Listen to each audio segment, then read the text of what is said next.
warahmatullahi wabarakatuh. Selamat datang di podcast BBS Bincang-Bincang Santai.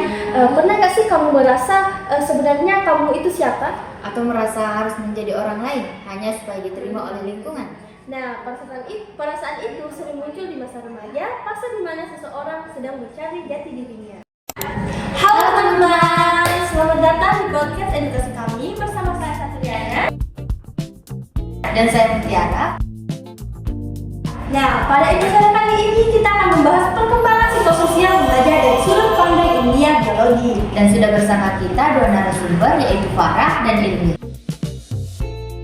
Halo teman-teman.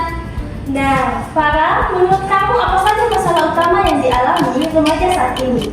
Dan salah satu masalah utama yang dialami saat ini yaitu krisis identitas, di mana remaja kebingungan menentukan siapa dirinya sendiri. Selain itu, banyak juga remaja yang mengalami penurunan kepercayaan diri dan merasa dirinya tidak cukup baik. Benar, bahkan mereka ada yang merasa tertekan karena harus memenuhi ekspektasi lingkungan, baik dari teman maupun dari media sosial. Nah, dalam ilmu biologi dan psikososial perkembangan, kondisi ini merupakan bagian dari proses perkembangan manusia. Dan menurut teori Erik Erikson, remaja berada pada tahap identity dan role confusion. Jika tahap ini tidak dilalui dengan baik, remaja bisa mengalami kebingungan identitas yang berdampak pada masa depannya. Apa saja faktor menyebabkan munculnya masalah psikososial pada remaja ini? Nah, salah satu faktor utamanya itu dari teman sebaya. Pada masa remaja, kebutuhan untuk diterima itu sangat tinggi, sehingga mereka sering mengikuti lingkungan dan meskipun mereka tidak sesuai dengan diri mereka sendiri. Selain itu, media sosial juga memiliki pengaruh besar. Remaja sering membandingkan dirinya dengan orang lain yang terlihat lebih sempurna, sehingga memicu rasa tidak percaya dirinya. Nah, faktor berikutnya itu kurangnya komunikasi dengan keluarga. Ketika remaja tidak memiliki tempat yang aman untuk bercerita, mereka cenderung memendam masalahnya sendiri. Nah, dari sisi biologi, masa remaja ditandai dengan perubahan hormon seperti peningkatan estrogen dan testosteron yang mempengaruhi emosi dan suasana hatinya. Selain itu, perkembangan otak, terutama bagian pengendalian emosi dan pengambilan keputusan belum sepenuhnya matang. Akibatnya, remaja itu menjadi impulsif, emosinya tidak berubah dan lebih rentan terhadap tekanan sosial. Nah, jadi masalah psikososial pada remaja terjadi karena kombinasi faktor lingkungan, sosial dan perkembangan biologis yang saling berkaitan. Betul sekali, bro.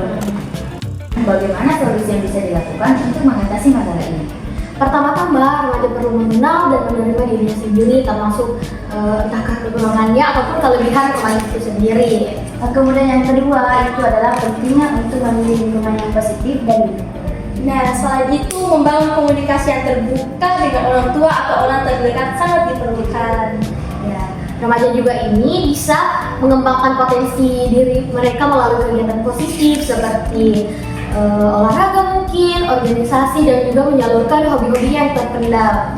Nah, dengan begitu mereka lebih percaya diri dan menemukan jati diri mereka sendiri. Nah, dari obrolan hari ini kita belajar bahwa menjadi remaja memang tidak selalu mudah, banyak perubahan, banyak tekanan, tetapi juga banyak peluang untuk tumbuh. Dan ingat, setiap proses yang kalian jalani hari ini adalah bagian dari perjalanan untuk menjadi versi lebih baik Terbaik dari kalian. Ya, terbaik dari kalian. Kalau hari ini mungkin terasa berat, itu bukan berarti kalian lemah, itu tandanya kalian sedang berproses. Dan kalian tidak sendiri, selalu ada orang yang baik dan siap mendengarkan kalian. Terima kasih sudah meluangkan waktu bukan hanya untuk mendengarkan kami, Tapi juga untuk memahami diri kalian sendiri. jaga diri, jaga pikiran. Dan jangan lupa bahwa kalian itu berharga.